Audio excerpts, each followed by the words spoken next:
Welcome to Israel Now News. I'm Rebekah Roberts. And I'm Yochanan Elrom. In our top story, Israeli Prime Minister Benjamin Netanyahu addressed the nation last week on renewed hostage negotiations and the possibility of a ceasefire with the Hamas terror group. Netanyahu confirmed that Hamas is demanding a binding United Nations Security Council resolution to officially end the war. This dangerous proposal would prevent Jerusalem from acting against the terror group, even if Hamas rearms, rebuilds, and resumes its ruthless attacks on the Jewish state. Netanyahu warned that surrendering to Hamas would send a message to all of our enemies that kidnapping Israelis leads to victory. He said such a surrender would be a strategic defeat for Israel and a huge win for Iran. He added that if we give in now, all of our achievements will be lost. We have no choice but to keep fighting until victory. The radical Islamic Republic of Iran has offered to temporarily reduce its enrichment of uranium in exchange for lifting crushing sanctions imposed by the administration of U.S. President Donald Trump. The fanatic Shiite regime has been racing towards nuclear breakout while threatening to destroy the Jewish state. Last October, the Israeli Air Force conducted devastating strikes on Iran, destroying its Russian-made air defense systems that were protecting Tehran's rogue nuclear sites. Intelligence sources have warned that Iran's supreme leader, Ayatollah Ali Khamenei, is negotiating in bad faith. They believe the talks are merely a stalling tactic to buy time so Iran can rebuild its air defenses as well as upgrade its ballistic missile capabilities. Chinese and Egyptian forces are currently amassed near the Israeli border for unprecedented joint military drills. Beijing has reportedly dispatched advanced J-10C fighter jets, refueling aircraft, and KJ-500 airborne early warning planes to the Sinai Desert. They were joined by Egyptian pilots flying Russian-made MiG-29 fighter jets. We have reported on the Egyptian military buildup near the border with Israel, and this latest development is cause for increased concern. Egypt has boldly refused America's proposal to absorb Gazans in defiance of President Trump's plan to rebuild the Hamas-run terror enclave. Beijing is attempting to expand its influence in the Middle East and has found a willing partner in Cairo. Israeli security officials have expressed concern that these Chinese-Egyptian military drills could spark a shift in regional power dynamics and pose a grave threat to the Jewish state. Mike Huckabee, the newly appointed American ambassador to Israel, visited the Western Wall last week before presenting his diplomatic credentials to President Isaac Herzog. The former governor of Arkansas said his first order of business was to visit the Western Wall and place President Trump's prayer for peace in Israel among its ancient stones. During a ceremony held at the president's residence in Jerusalem, Huckabee said he views this assignment as a sacred honor and a calling from God. Ambassador Huckabee used the opportunity to warn the world that Iran intends to destroy Israel and the United States. He explained it has always been Iran's desire that Israel would be the opening act, and then it would be America's turn to face destruction. Israeli leaders sent their condolences on the passing of Pope Francis last week. The pontiff began his tenure forging unprecedented ties between the Catholic Church and the Jewish people, but his support quickly faded. Pope Francis never fully condemned the Hamas terror group for the October 7th massacre of 1,200 people. He did, however, join the chorus of anti-Semites, falsely accusing Israel of genocide in the Gaza Strip.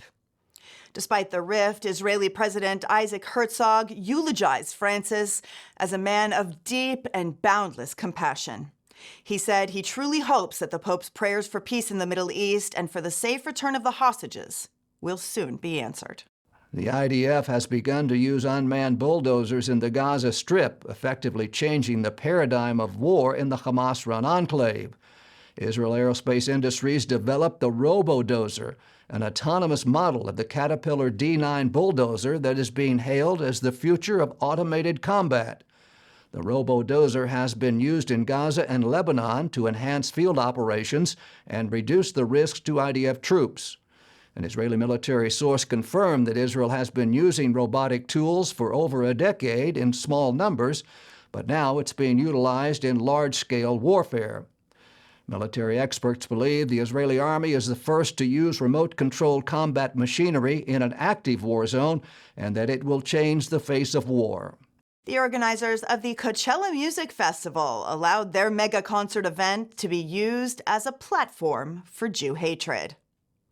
Partygoers were shocked to see derogatory slurs projected on large screens as the lead singer of the Irish band Kneecap spewed lies about the Jews. Crowds of young people were forced to listen to the anti-Semitic rant meant to indoctrinate them against Israel. Band members falsely claimed that Israel is perpetrating a genocide against the Palestinian people and accused the United States of assisting the Jewish state in the fictitious war crimes in Gaza. This Jew hate fest is the symptom of a larger problem in America, that of rising anti-Semitism. The Anti-Defamation League reported that violence against Jews reached an all-time high in 2024, with a total of 9,354 cases of violence against Jews. This figure translates to more than one attack every hour of every day across all 50 states.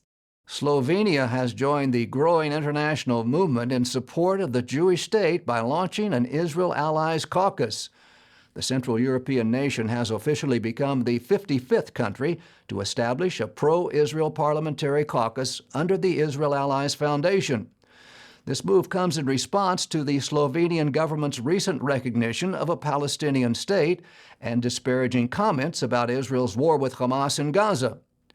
This new caucus offers a promising platform, furthering Ljubljana's relationship with Jerusalem and ensuring that pro-Israel voices are amplified in the nation's political discourse.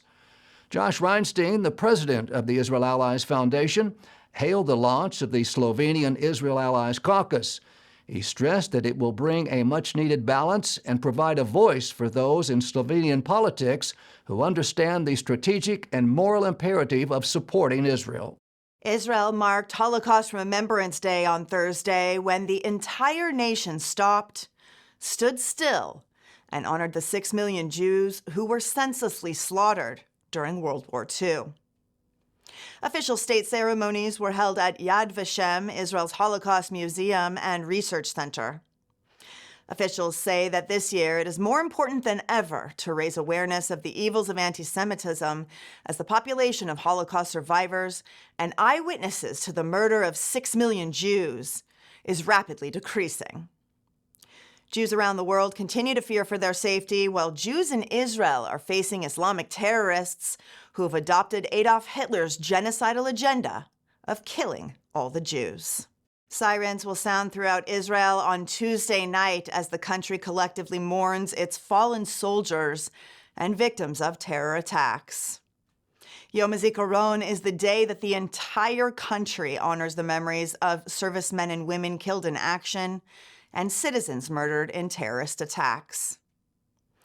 This year is especially difficult as the nation is still grieving the loss of more than 1,200 people murdered by Hamas terrorists on October 7th. Hundreds of IDF soldiers, police officers, and security personnel have been killed in the fight against Hamas. Official memorial services will begin Tuesday night with a long siren as the country pauses to remember those who have paid the ultimate price for our freedom. On Wednesday, memorial services will be held at Israel's main military cemetery on Mount Herzl as the Jewish state honors its fallen on the National Day of Mourning. After marking the pain that Israel has endured, the Jewish state will transition from mourning into celebration. As the sun sets on Yom HaZikaron this Wednesday night, Israelis will light their barbecue grills and begin to celebrate 77 years as a sovereign nation. 2,000 years of exile ended when the Jewish people were restored to their homeland on the 5th day of the Hebrew month of Iyar. It coincided with May 14, 1948, on the civil calendar. The prophet Ezekiel said, "I will take you out of the nations. I will gather you from all the countries and bring you back to your land." Our generation has witnessed the ingathering of the exiles from the four corners of the earth. The state of Israel is a modern miracle and the fulfillment of biblical prophecy. Zechariah prophesied that children would return to the streets of Jerusalem, and they have. The prophet Isaiah foretold the barren deserts of Israel would blossom, and they have. We at Israel Now News would like to wish all of our viewers a Yom Ha'atzmaut Sameach, Happy Israeli Independence Day.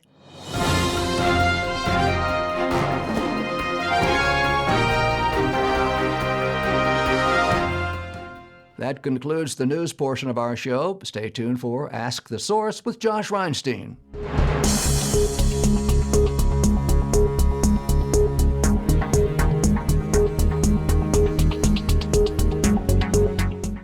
Hello and welcome to Ask the Source. I'm your host, Josh Reinstein. We're here in our beautiful studio in Jerusalem. My guest today is Leo van Doesburg. He's the executive director of the Israel Allies Foundation Europe. Leo, thank you for being on the show. It's wonderful to be here.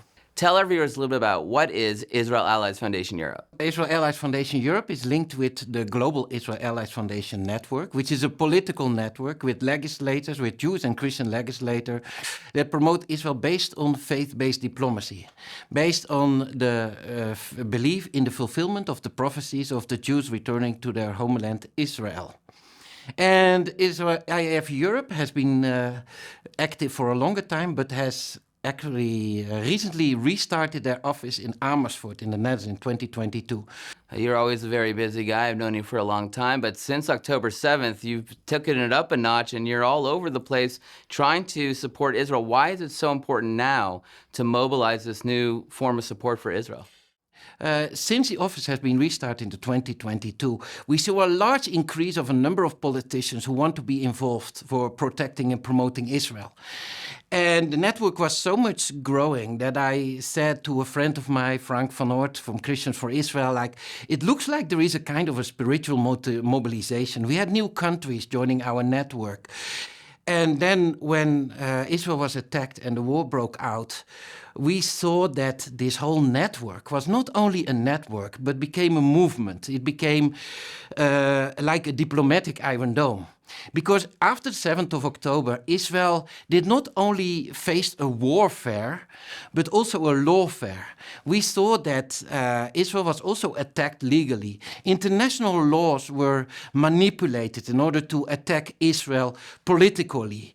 And the only people who can really stand up against this, these are politicians. And we saw that the Christian and Jewish politicians together, they were very committed to stand up for Israel. But then we said, like, okay, but if we have a diplomatic Iron Dome, if people are standing up for Israel, they need to have also munition. And many politicians, they were asking, like, okay, how can we defend Israel? We need to have fact-based information, objective-based information.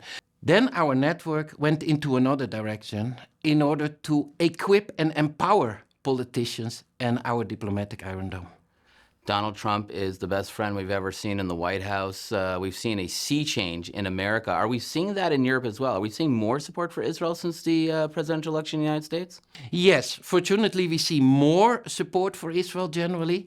After the European elections, for example, there has been more members of parliament that are in supportive of Israel. In the previous mandate in the European Parliament, we saw that there was almost a majority who are, voting against Israel. Now we see that has changed. And also in different countries, like if we see in Sweden, in the Netherlands, Italy, in Austria, we see a change. We see a change that people will see what is the real situation in Israel, and more support for Israel. Everyone always asks me, what's next for Israel Allies Foundation? You're in charge of 20 Israel Allies caucuses in Europe, including the EU. What are the next countries that are going to join the network? The next countries we hope to join the IAF is Austria, Bulgaria, Slovenia, Serbia, and Spain. It's interesting that you mentioned Spain, because Spain is seen as a country that's very been antagonistic to Israel. They actually, since October 7th, have taken the side of the Palestinians and the Hamas terrorists. So why do you think that we're going to see more support from Spain? I think it's two ways. One, they see really what is happening in Israel. So there is a kind of a growing awareness. But second, it might be also the pressure from the United States. I mean, the United States is very clearly in support of Israel. And I think that has also its consequences. In Spain, we discussed with members of the three main parties in Spain, which was the Vox and the Popular Party and the Socialist Party. And that is remarkable because the Socialist Party is the party of the Prime Minister. And actually they have all this measure against Israel. So we hope and we think that there is an awareness about the truth, about really what is going on. It seems that radical Islam has a real foothold in Europe. The birthright is not in the traditional Europeans' benefit. Is there a future for Europe? Is Europe going to become an Islamic state, or is it going to be the Europe that we've known and grown up with for the last few decades? Yeah, that is a good question and very hard to say. And I have really a lot of concerns about the future of Europe. I'm living in the Netherlands, and there was recently this pogrom against the Huckabee supporters. And in other cities in Europe, you see the same, the demonstrations, and the police is hardly acting on this. People who were arrested only got a few fines, like a few months. So it shows more and more the radical Islam, the face in the cities. Now in the Netherlands, on many streets, there are official celebrations of the finishing of the Ramadan, and police and everyone is joining. So it's not only that the radical Islam is growing, but it looks that the media actually is promoting the Islamization of the society. Leo, there are literally tens of millions of people watching this show. What message do you have for our viewing audience? Stand up for Israel. Support your politicians who are standing up for Israel. And contact us if you need any information. Be connected with us. Pray for us. Pray for the peace for Jerusalem. Pray for the politicians. Pray for Israel. Thank you, Leo, for being on the show. And thank you for tuning in to Ask the Source. I'm your host, Josh Reinstein. Now back to the studio.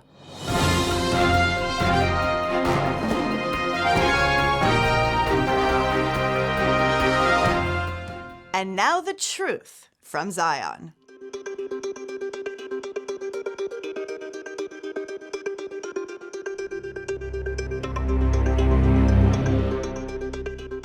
Civilians in Gaza have been under the microscope since Hamas brutally attacked Israel on October 7, 2023.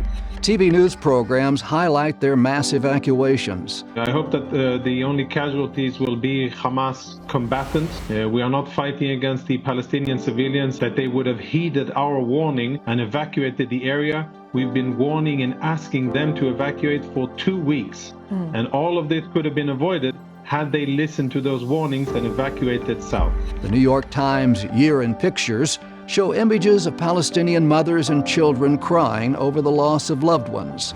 But the global media, with the exception of Israel, conveniently ignore the celebrations and encouragement from Gazan civilians who support the Hamas terror organization and want to see Jews killed in Israel and around the world. While some Gazans are victims of Hamas oppression, many of them are working to aid the terror organization, even going as far as keeping Jewish hostages in their private family homes.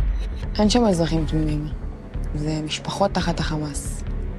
זה ילדים שמהרגע שהם יוצאים אל האוויר העולם, מחנכים אותם שישראל זה פלסטין. פשוט לשנוא את היהודים. Palestinian families endorse the Hamas ideology that Jews must be killed and the state of Israel completely destroyed. Hamas was elected by the population of Gaza. We know that the majority of people living in Gaza still support Hamas and the attack on October 7th. Israel has provided civilians in Gaza safe passage through protective corridors so they can escape the fighting. Anyone who stays on the battlefield will be considered an enemy combatant. Gazans do not have to be enemy combatants to participate in the evil. Let's rewind to October 7th, the day of the massacre that claimed the lives of 1,200 innocent men, women, and children. Israelis who survived the wide-scale attacks on their kibbutz communities report that after Hamas terrorists murdered, raped, and took 240 Israeli and foreign nationals hostage, something else happened.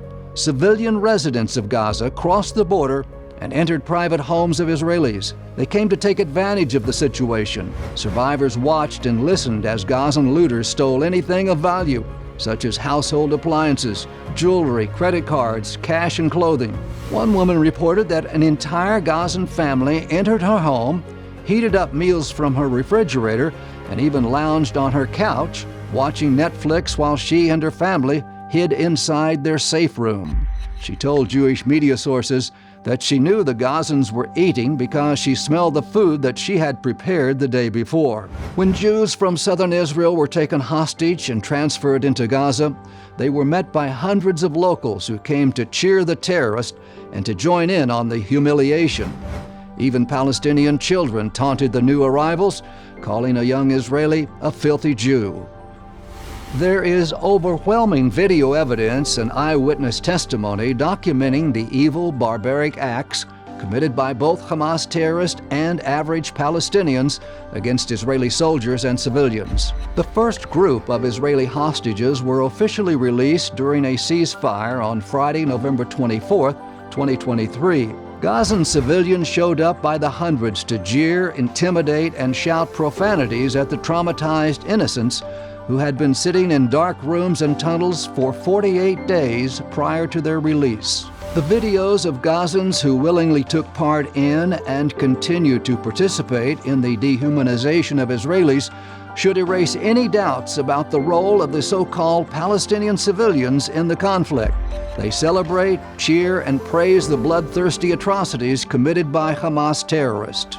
Many Gazans who in the past received life-saving medical procedures for themselves or their children in Israeli hospitals admitted that despite the free medical services and the professional, courteous treatment provided by Israeli doctors and nurses, they still hate Israel. They continue to blame the Jewish people for the difficulties Palestinians experience living in Gaza under the iron-fisted regime of Hamas. As the IDF continues to protect the people of the Holy Land, Jews, Arabs, and Christians, by fighting Hamas, the world must understand that Israel is pursuing terrorists, not civilians. That distinction can become cloudy when civilians voluntarily enter the battlefield, becoming combatants and enemies of the State of Israel and the Jewish people.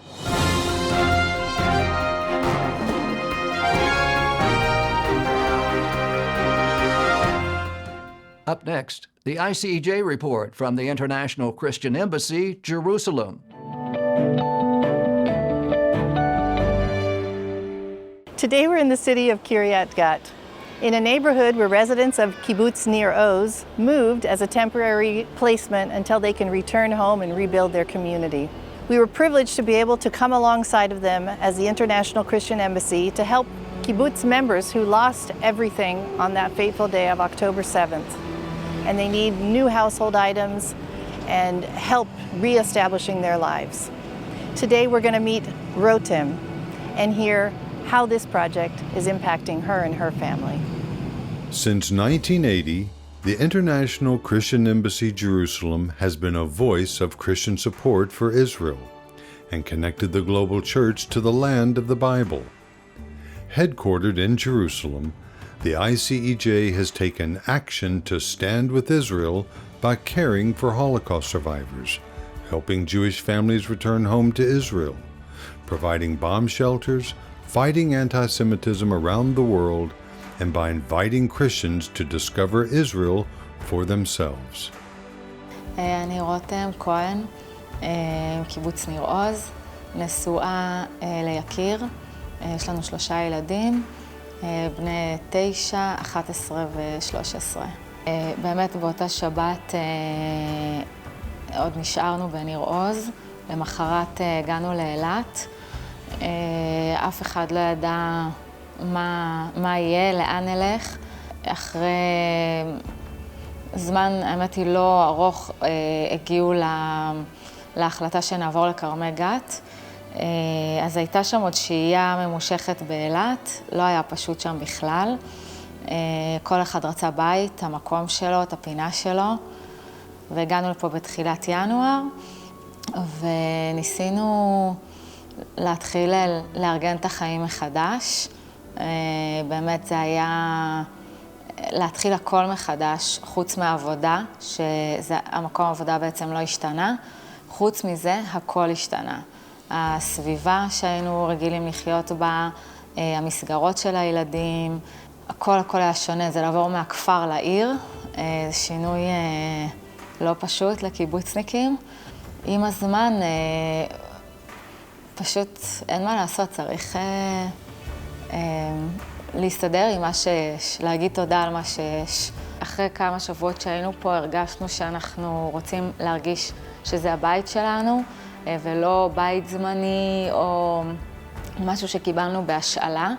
היה את הרצון לעשות עם זה משהו, אבל היינו צריכים משהו שיעזור לנו להניע את התהליך הזה, ובאמת הפרויקט הזה שקיבלנו לכאן בהמון שמחה, בעצם עזר לנו לתת את הפוש להתחיל לעשות משהו, כי אנחנו באמת היינו כל כך עוד בהלם, מאוד קשה לתפקד אחרי אירוע כזה. אנחנו כל הזמן מדברים על זה, על שזה פשוט מדהים, כמה אנשים טובים, באמת, יש בעולם הזה, לא מכירים אותנו באופן אישי.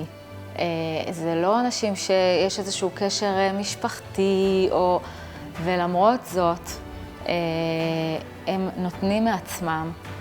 שום דבר הוא לא מובן מאליו. זה גם משהו שכל הזמן אמרנו לילדים שלנו, גם כשהיינו באילת, וקיבלנו שם כל מיני דברים.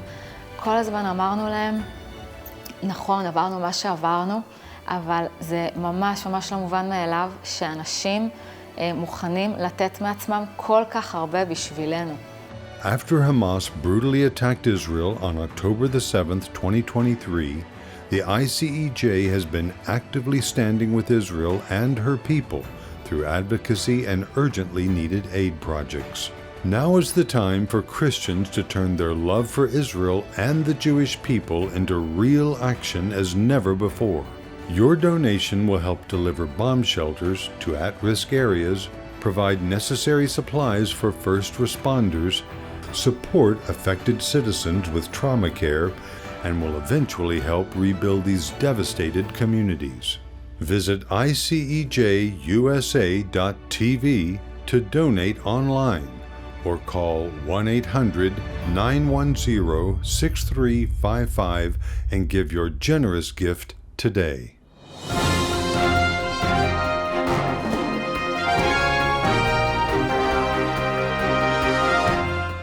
That's all for this edition of Israel Now News. I'm Rebekah Roberts. And I'm Yochanan Elrom, reporting from our studio in Jerusalem. Join us again next week for all of your Israel updates.